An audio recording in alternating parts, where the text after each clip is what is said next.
Huge welcome to all of you this morning. Before we start the session, I want you to make sure that you feel comfortable and that you release the tension in your body. Give yourself a few shoulder rolls. Shake out your hands and shift around in your seat until you feel totally comfortable, because you are the key here.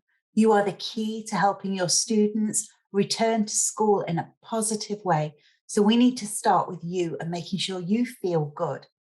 A little exercise I always do with the children I work with to help them feel calm before we ever start a session is to get their breathing nice and slow and rhythmic. So I want you to imagine for a moment that you have a feather in front of you and you're going to blow that feather across the room. And the way you're going to do that is to breathe in through your nose for a count of 4, and then slowly breathe out through pursed lips for a count of 5. And we're going to do this 4 times. So blow that feather across the room.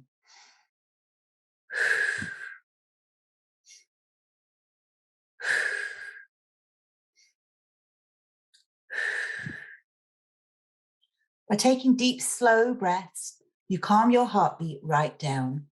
And when your heartbeat is slow and rhythmic, your brain thinks, there is nothing to worry about here.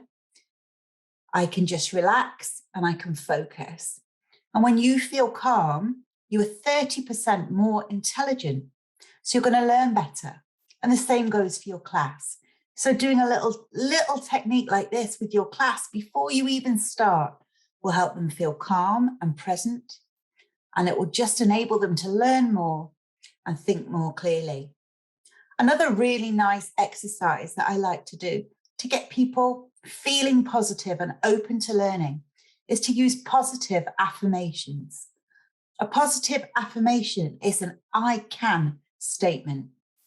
And when we have positive thoughts, we feel confident and capable. When we have negative thoughts like, oh, I can't do it, it's too hard, it's a problem, we feel defeated and miserable. And the same, of course, goes for our students. So positive affirmations are amazing. I am going to make some statements and I would really like you to repeat them too, because I want you to get yourself in a really positive mindset before we begin. So this is for you teachers, because you matter. And these are the statements I want you to be telling yourself each and every day before you start your work. So please repeat them after me.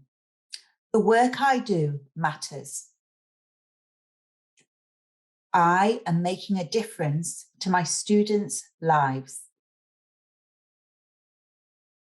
I am becoming a better teacher every single day. I have a powerful gift and something very important to share. I am a capable and confident teacher. I am open to learning new things. Now, I know all those statements are true about you. You do make a difference into the lives of your students. You are competent, you are capable, you're confident, and you're increasing your knowledge about teaching just by being here today with me and working on looking at well-being. So please say these positive statements to yourself and know that you really are valuable. It will make you feel more vital, more alive, and that you have more to give. And this is really important. Using positive affirmations with your students will also help them feel good. These are scientifically proven to work. So maybe you could have a different affirmation each day with your students. Perhaps it could be, I am open to learning. Perhaps it could be, I can try my best, or I can do hard things. If you get your students saying these statements, believing in themselves, they will feel more empowered. And that's really very important, particularly after the very hard time they've had. So nice, steady breathing, positive mindset, and we're ready to make a start looking at this very important issue of returning to school after COVID. So, returning to school after COVID, I know it isn't the same for all of you. Some of you will still be teaching online, but that return to school has happened anyway, even if it is online. For many of you, you will be back in the classroom, and that brings with it a huge amount of changes. And for some children, this can be scary. They can feel anxious, and it can be daunting and overwhelming. So how do we support them after what's been a very, very tricky time? A new start, a return to school, brings with it a lot of emotions. The children in your class may have worries about their friendships. Perhaps they haven't seen their friends for a long time now, and they're concerned. Are they still going to be friends? They've not kept in touch. What if they've changed? Friendship is very, very important to children. When we've done research about schools and what matters to kids at schools, it is never their grades or their achievements that come first. It's always about their relationships. Children will also be coming with fears about exams and expectations of the school. Maybe they found it very hard to keep up during COVID. So how are they going to cope with exams? Are you going to expect more of them now they're back? They may also have anxiety about free time, about playtime. Maybe they worry that no one will play with them. Maybe they don't know what games to play. They've been entertaining themselves for so long. What are they going to do during free time? And they may have nerves about who to sit next to, about working in groups. Being independent and working alone is excellent for children and has probably given them brand new skills.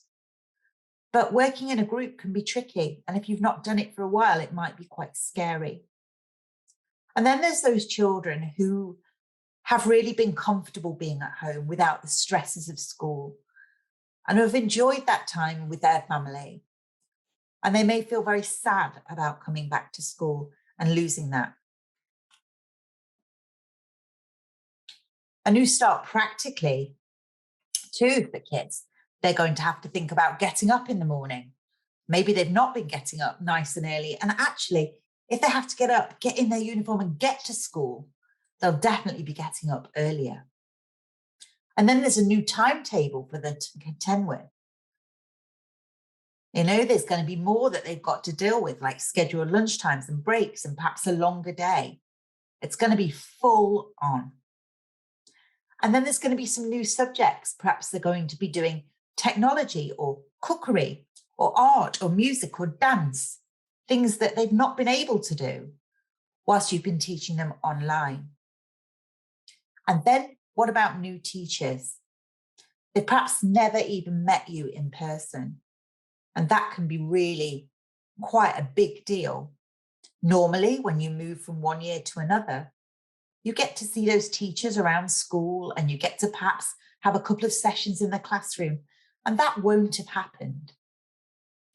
Children will also have to remember their kit, all their pencils and rulers and calculators, their PE kit for sports. That's a lot to remember. And they may struggle to do this, and families may struggle to do this after not being there for quite some time. And then it's getting used to being in a classroom. So you've probably got children lounging in their pajamas, sat on their bed with their laptop. And then they're in a classroom in their uniform, having to sit still and concentrate. You might find this very difficult. The routine, the long day to focus, it's all going to be new. And in a way, it's like being a new kid at school again. For a lot of children, you're going to have to go through all of these issues again and again until it's clear. It's going to be in need of a lot of repetition, but for you too, you're going to have to get up. You're going to have a new timetable, perhaps new subjects to teach, get to know some new teachers. Remember to get yourself dressed smart, no going to school in your pajamas. You've got a new classroom to set up, a new routine, and a long day to focus.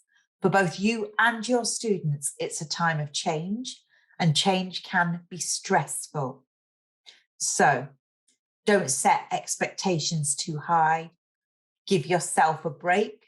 Change is hard, and there's a lot of change coming. The impact of COVID is huge, and we are not yet sure quite how big that impact is going to be on children academically, children emotionally, and children socially. They have not been the face of this pandemic. In a lot of ways, because they've not been impacted so much in terms of being ill with COVID, they've not been considered.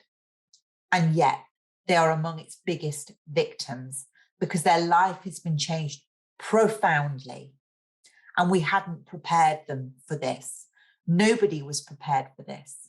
But as adults, we can read the news, we can understand what is going on, and we can make decisions about how we react.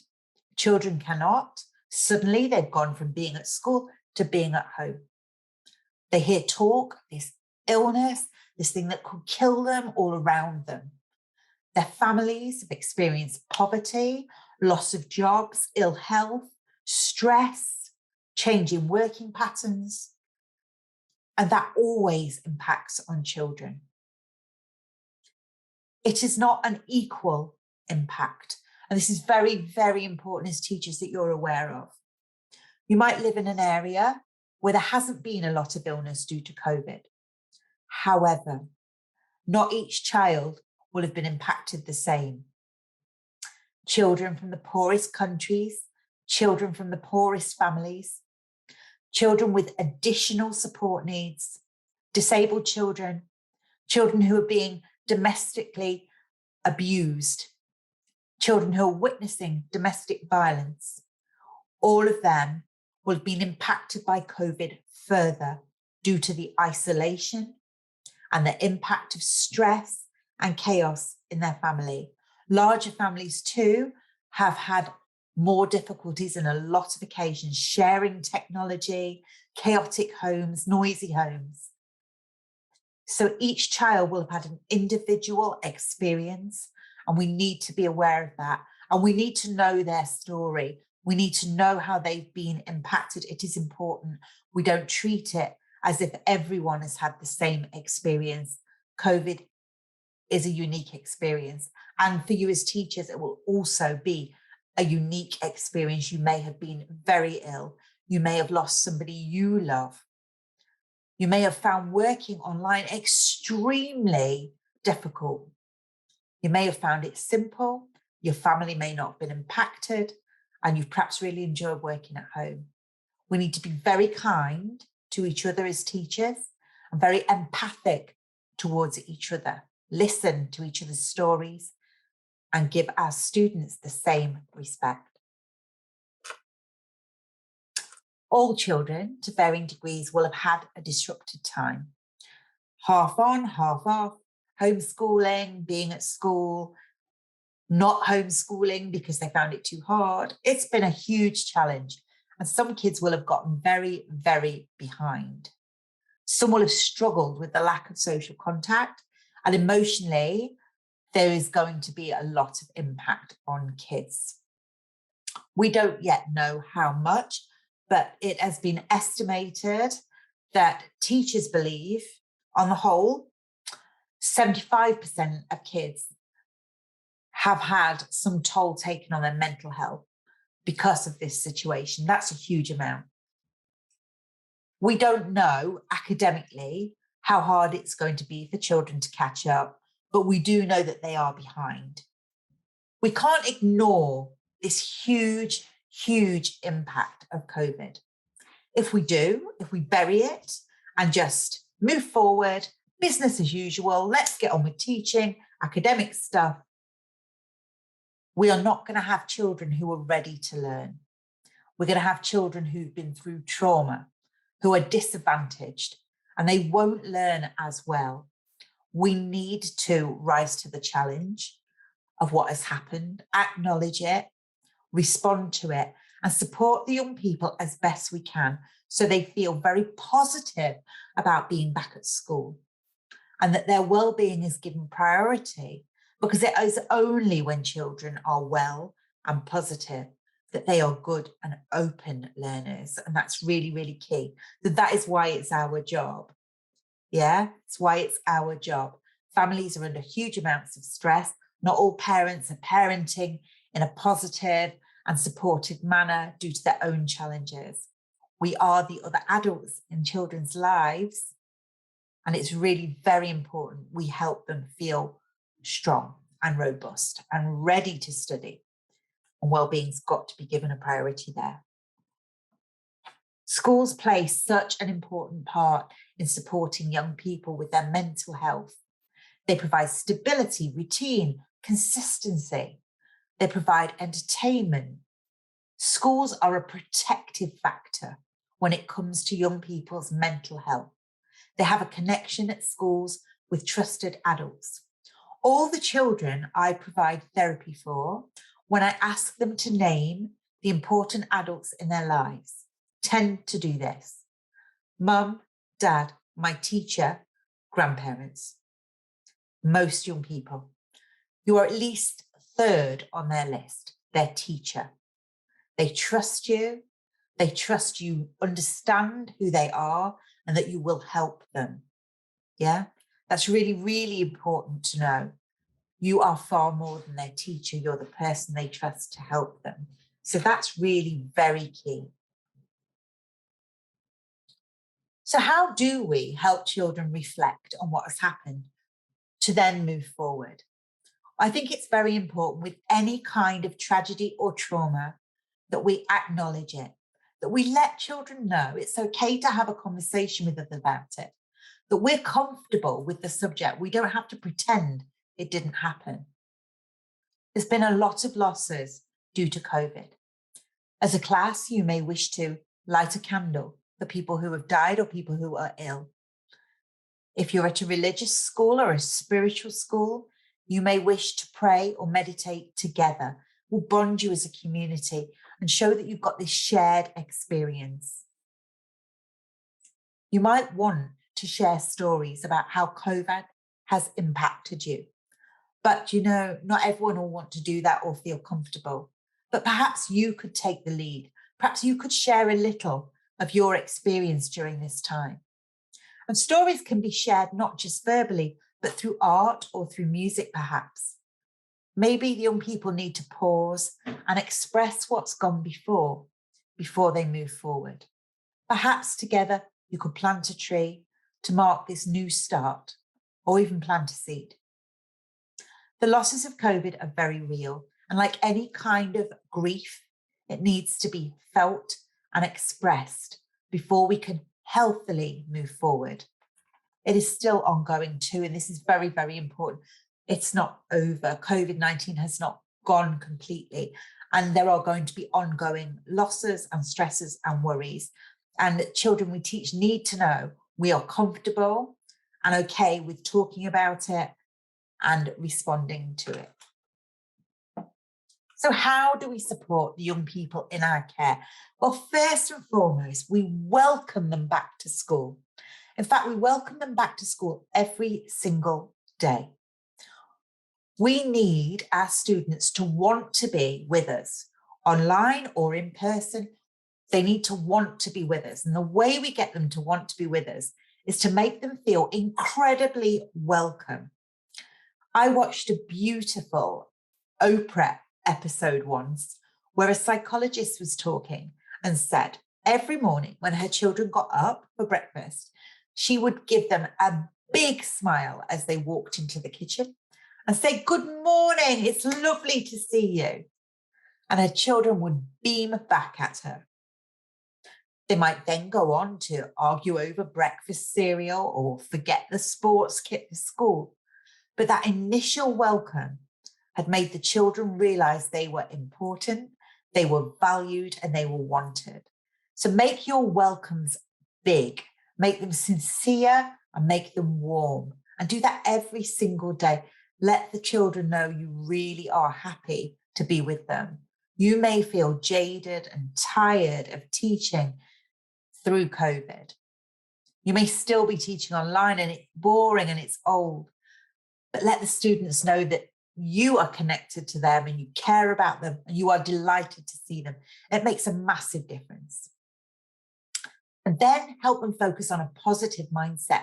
We've talked about affirmations earlier, and affirmations are vital in any way you can get them across to encourage kids to think in a strong, positive, forward manner.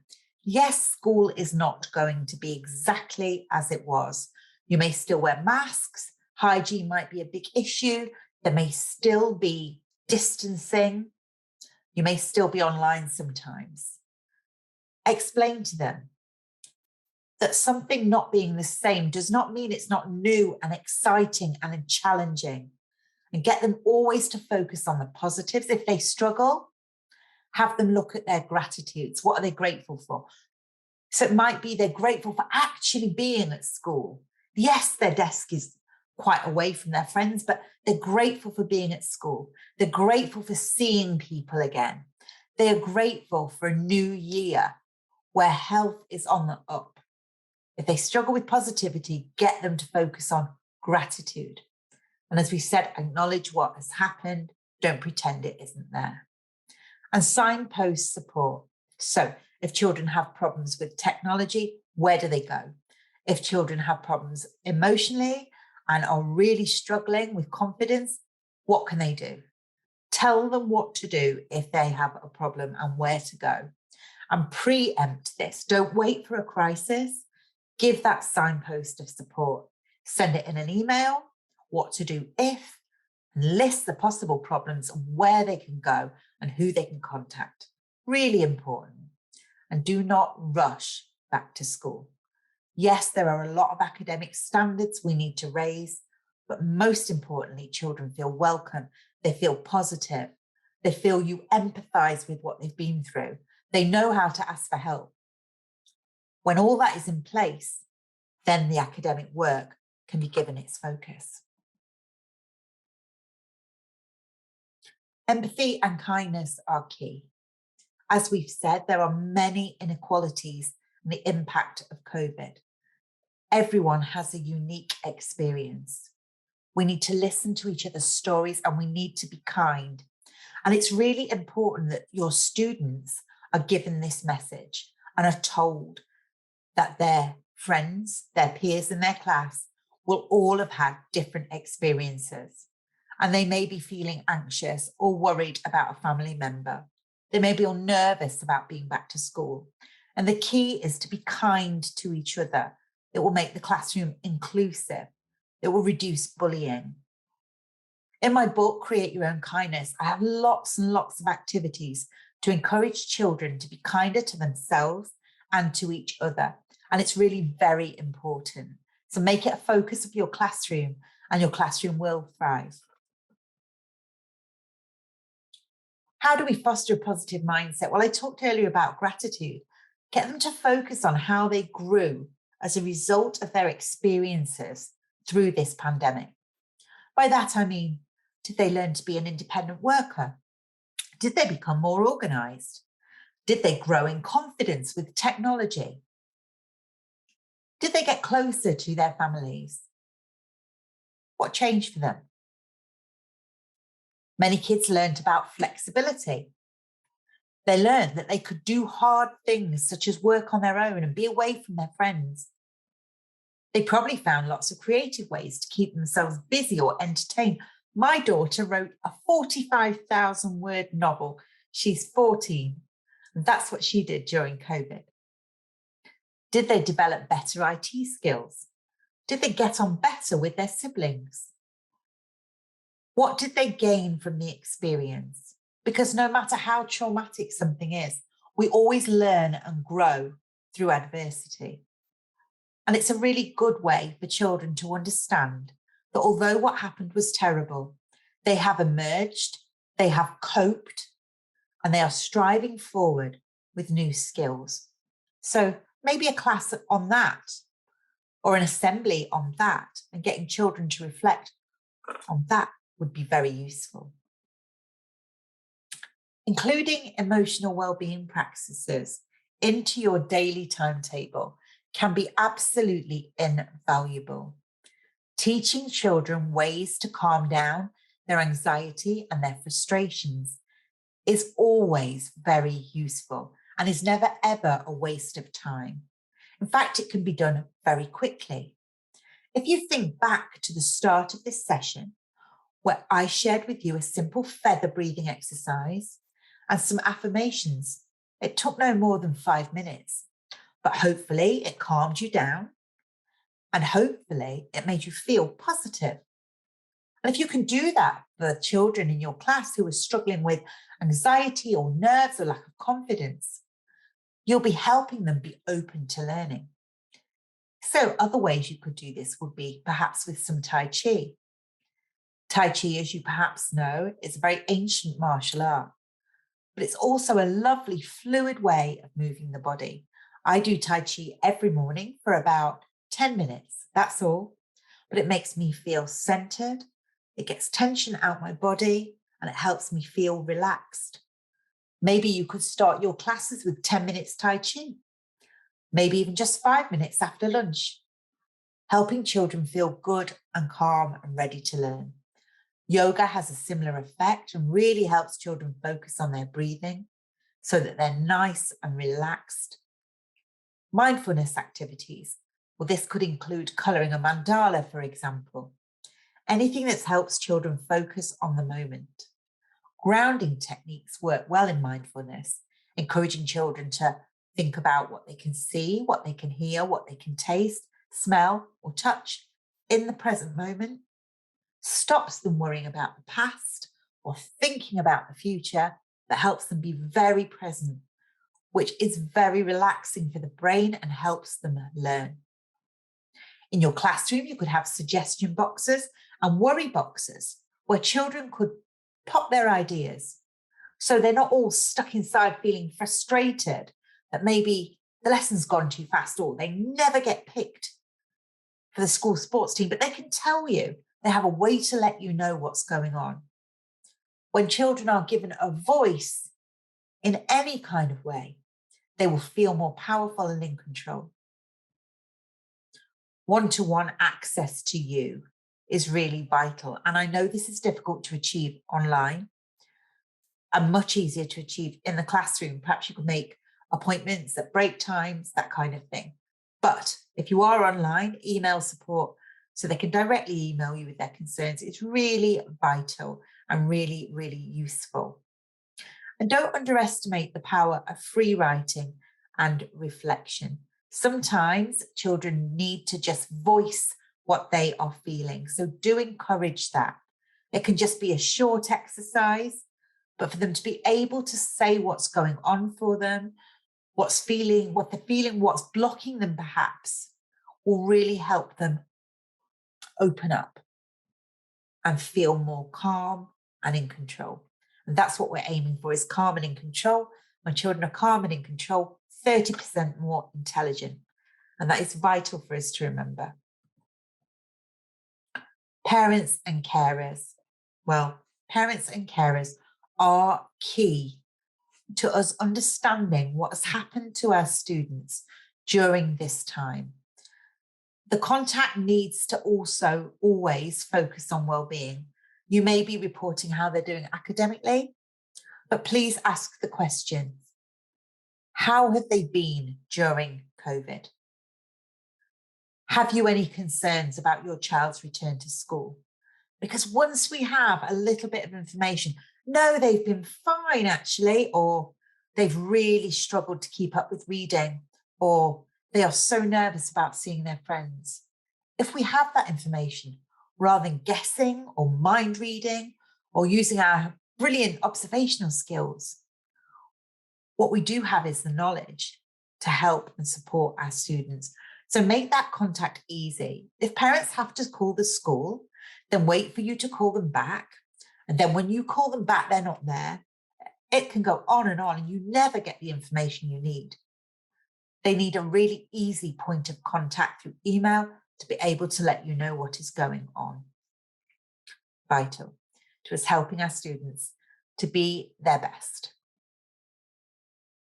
Sometimes, however, we aren't enough as teachers when it comes to dealing with mental ill health, nor should we try to be, because we are teachers, not mental health experts.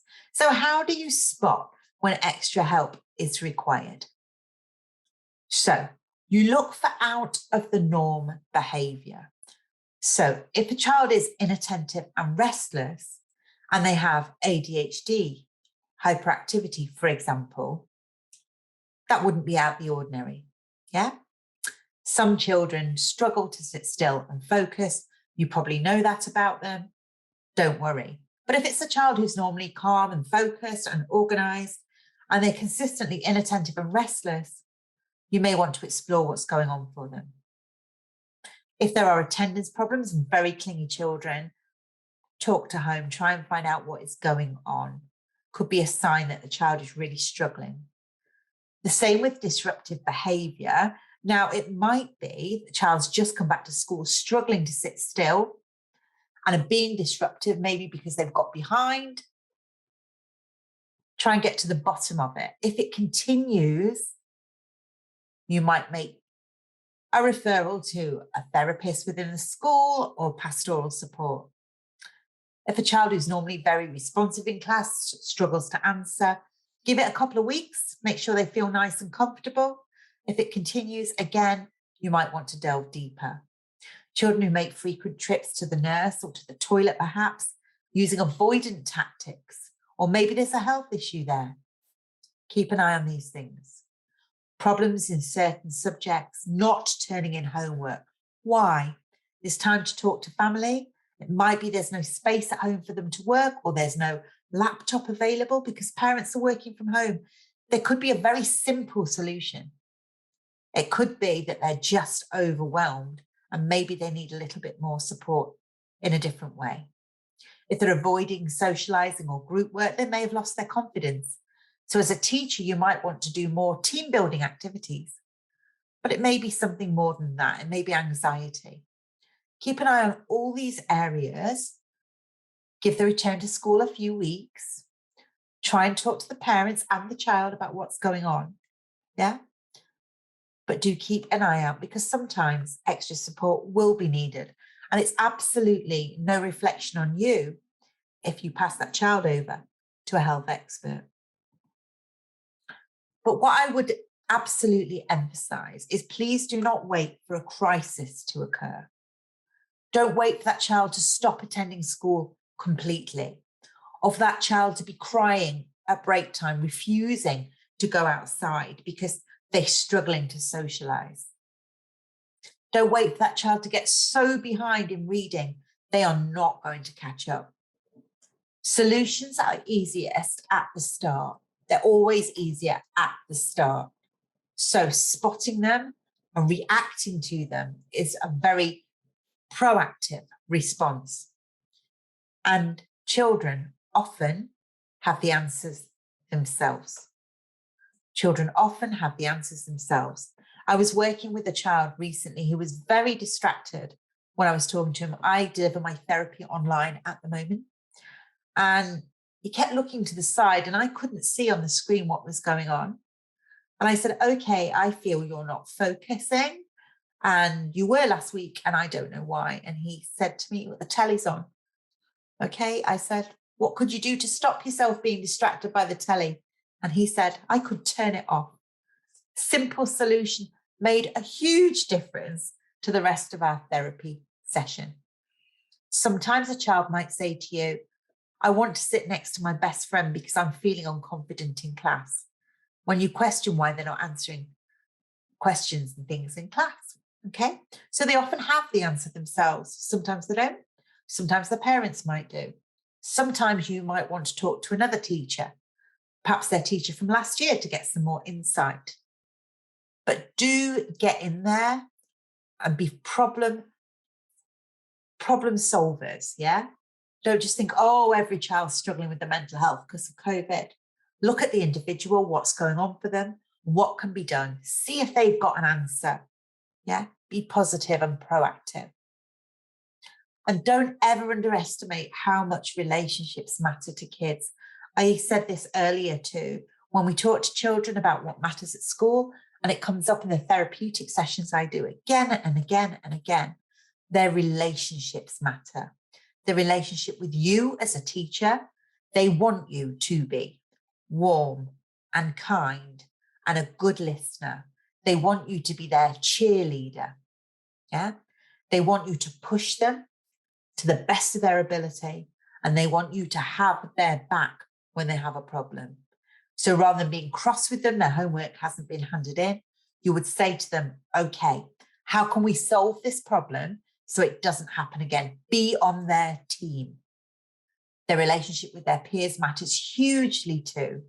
Help them get to know all the children in the class to make sure there's no bullying, that cliques are reduced by varying group work, and that the children feel safe in their relationships at school, because relationships really massively matter to kids when it comes to school.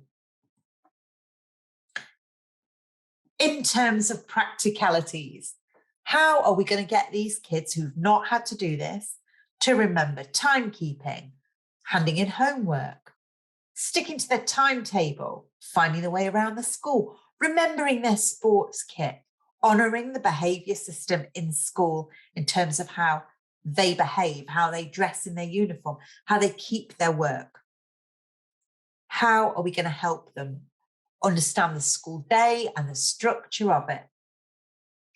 We need to discuss it. We need to write it down. We need to give them clear visual clues about expectations.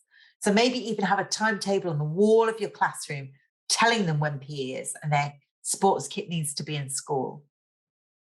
Maybe the behaviour system needs to be written up too and sent home again so parents can reiterate expectations with their kids.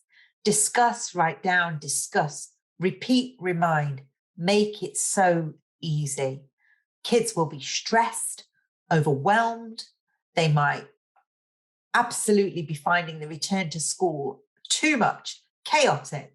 So make it easy. Send things home by email, write them down, stick them up on the wall, make it easy, and give them a little bit of leeway those first few weeks. If they forget their sports kit, it is not the end of the world. The key is they want to be at school. They feel welcomed back at school, and it's a safe and happy place for them to be. So a little bit of leeway to start with could make a huge difference to how they feel. In terms of schoolwork, well, quick wins boost confidence. So every time a child feels they've achieved something, they'll get a little hit of dopamine in their brain, which is a mood booster, and they will feel good. And dopamine is addictive. So if children are getting a positive, for example, if they've just written something beautiful, you stick a star on it, they're going to feel great and they'll want to do that again. When we get a quick win, we want to repeat it again and again. So reward lots of things, not just work, but kindness that you see, good teamwork that you see, care and concern for each other, being tidy, organized. Give those quick bits of feedback, those quick bits of positive feedback, because they will boost confidence. Show children that they are making step-by-step progress. Even if those steps are very tiny, acknowledge them. Acknowledge how they're moving forward so they feel positive and that they're moving in a good direction, even if it's slow and small. Practice exams. Practice exams because children haven't been doing exams. And the last thing we want is them to face exams next year and be totally overwhelmed. So do practice of exams so they feel ready. Support them with their revision timetables. Again, they won't have had the experience of normal exam processes, so do help them fill that in, putting in bits for free time too, so they don't push themselves so hard they get overwhelmed. Do discuss contingency plans. Contingency plans are important because COVID has not gone. Children might get poorly. There may be another lockdown. There may be family ill health. Let them know if that happens, it's okay. Work will go back online. You all know each other as a class now. You're feeling confident and it will be okay. Talk positively, not negatively about this. Don't say, oh, yeah, it could all go wrong. We could all end up back in lockdown. It'd be terrible. Talk about it in a positive way. This is what we can do if this happens. Focus on the can-dos. Be flexible. Some kids are going to struggle with schoolwork. They might need a bit more time. They might need a reminder on how to write an essay. Their home life might be quite chaotic at the moment. Be flexible and make the day varied and interesting because although we want to raise those academic standards again, children have been sat behind a screen for ages. To get them dancing and moving and cooking and creating. Sit out in nature with them when you teach them. Make it varied and interesting and make school an exciting place to be again, because sitting behind a screen has not been exciting for kids. It takes a big heart to help shape little minds. And you, every one of you that I'm talking today, I know has that big heart. If you didn't, you would not have gone into teaching. You are so important and have been over the last year and a half to your students. And we know this has been hard for you too, because you may have been ill. You may have lost somebody. Working behind a screen, well, that's challenging and not something you were trained to do, but you've had to be flexible and rise to this occasion. Please take very, very good care of yourself. If you need help, just like we tell our students, ask for it. Please ask for it. Don't expect anyone to assume you need help and reach in. Ask for it. Get the balance you need. Yes, you want your students to do well, but please make sure you have time to sleep, eat well, exercise. You really matter. You cannot be a candle and light the way for others if you burn out. You can't. Be kind to yourself. Acknowledge how fabulous you have been and continue to be, because you are amazing. And if it wasn't for teachers, our children would really have been in a mess during this time. But because of all you fabulous teachers, they have felt held and they have continued to learn. Thank you so much for attending this session. I really hope it has inspired you to create a warm, welcoming and emotionally supportive environment for your children to come back.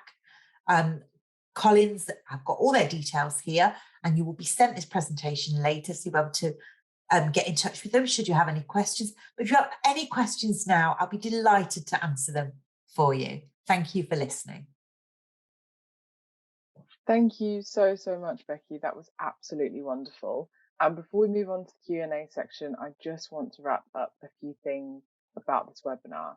So as I mentioned at the beginning, we'll be sending everyone who attended the webinar recording and the attendance certificate for you to refer back to and to share with your colleagues. However, if you do miss that email, you'll be able to find the recording on the webinar website. If you have any queries, like Becky said, please do contact us at collins.international@halfcollins.co.uk.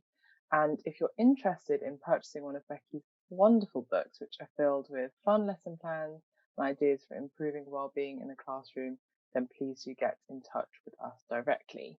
And now I'm going to start asking a few questions. So firstly, this is from someone in Indonesia who says, we are starting face-to-face learning, but it will be blended, part of the day at school and part of the day online, with smaller groups coming to school alternately. Do you have any advice for our new learning situation as we move to semi-online? Thank you. Wow. What would you recommend, Becky? Well, I would recommend that you make the two quite distinctly different. I think children really need a bit more fun.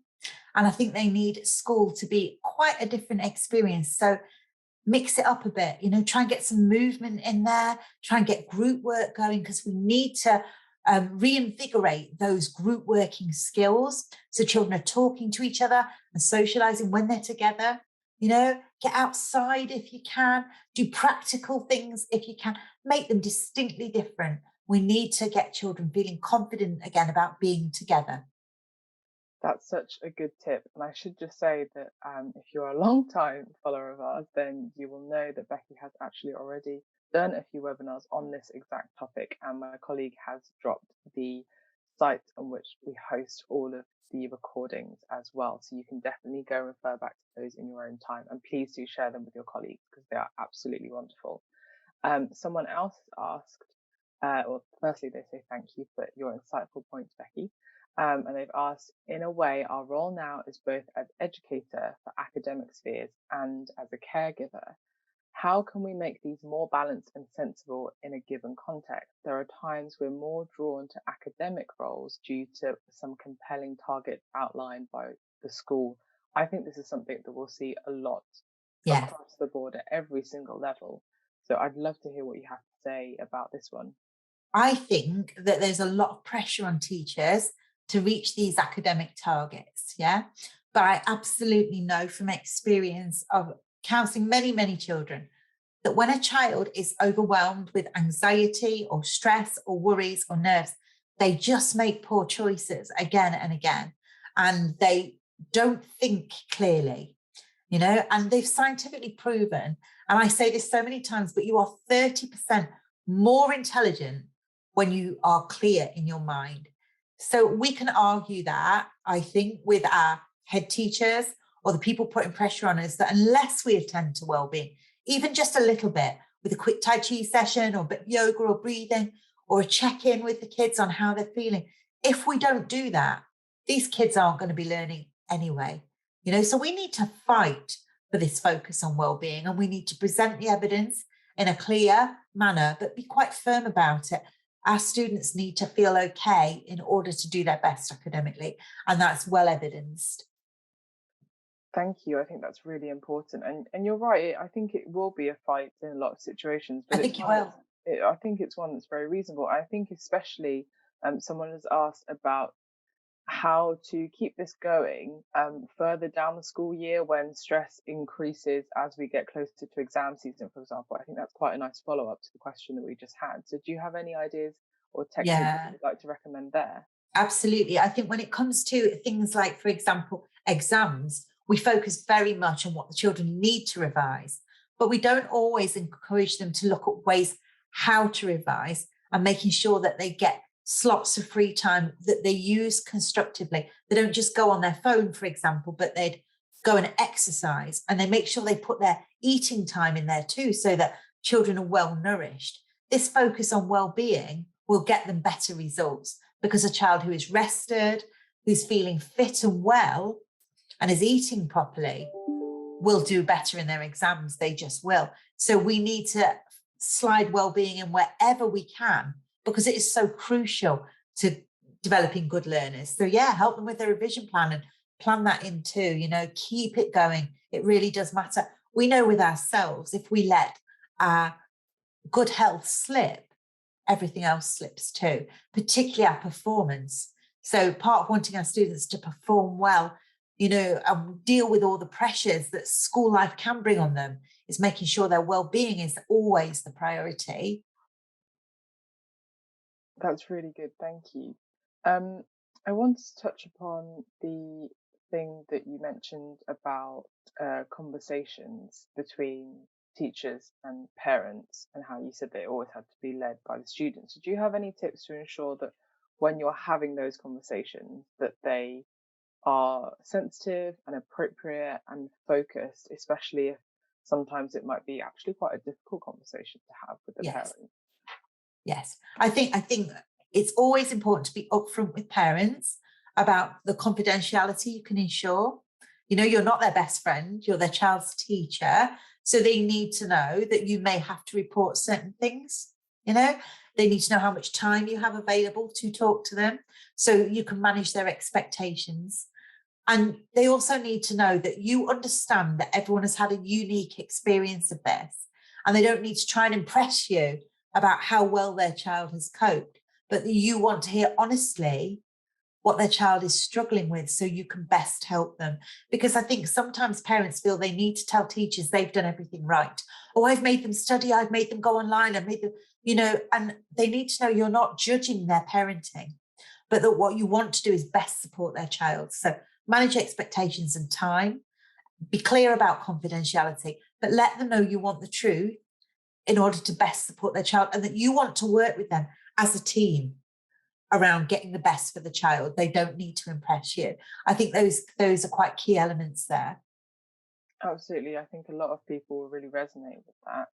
And I think if we shift the conversation then from the relationship between teachers and parents to between teachers and students, and you're saying about confidentiality, is there a way that you can really ensure that the students automatically feel they have that open environment where it's a safe space, they can share how they're feeling, and that fundamentally that they're being listened to? Yes.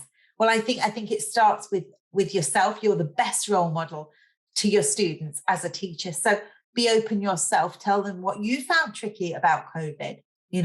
Tell them what you learned from it. Be honest with them. If you're having a day where you're feeling really a bit defeated, it's okay to say to your students, "Gosh, I'm finding today a bit hard. Let's change the mood and put some music on. How are you feeling?" Yeah. Let them know you don't always have to be positive and everything's fine, because that's not always the situation. So be open, but also show them how you can change moods, how you can get help when you need it, where to go and what to access. But I think it's really very important that we don't just ignore what's happened. I think they need to feel that they can discuss the hard things too. And that if they don't feel comfortable doing that in a classroom, that there is somewhere else they can go within the school to get that support. That's such a good point. Thank you. I think if we then shift again onto teachers themselves, how would you suggest that they can manage their own anxieties around COVID while still being a good teacher? I think that's really important. It is really important, because after all, I say to my kids again and again, being a grown-up just means you're a bit taller and a bit older. It doesn't mean you don't have good days, bad days, worries, get things wrong. You're human. And ultimately, each and every one of you teachers has been through this experience and are going through the experience of being impacted by COVID, and it'll be unique. So you do need to get the help that you need. That is really very important, and take really good care of yourself. So make sure that you talk to other teachers, your colleagues, if you need support and guidance and advice. Be a community. I know you're all probably, well, a lot of you are working quite isolated at the moment, but have a check-in time, Zoom call with a colleague, and do go to your superiors, your head teachers, if you need time off, if you need additional support, if you need some wellbeing support yourself, that should be provided for you. Also online, there are forums for teachers where you can perhaps talk over issues and get the support you need. So do not neglect yourself. It's that oxygen mask situation. If you don't take care of yourself, you're no use to your students. So yeah, you're very, very important. Wonderful. Someone's just asked if you have any tips or advice for socially distanced group work. The students aren't allowed to sit close together, but need the practice of working together. That's such an interesting query. Do you have any tips or advice, Becky? Well, for group work, when you can't actually sit together, I suppose you could have somebody present something and other people join in with their ideas. You could maybe do some role playing. One person doing the bit of drama and other people calling out what it is where they need to go. But there's quite a lot of team building you can do socially distanced too. I'm thinking, for example, where a group might shout out what direction somebody needs to get to go through a maze, that kind of thing. I think you just have to be really creative, actually, and try and come up with ways that people can interact and guide each other without having to be physically close together. Yes, I think that sounds really fun, to be honest. Someone has said, and it's more of a comment, so I will definitely share it, that they love this webinar. It's the best one they have attended this year, and they've attended a lot, and they say thank you.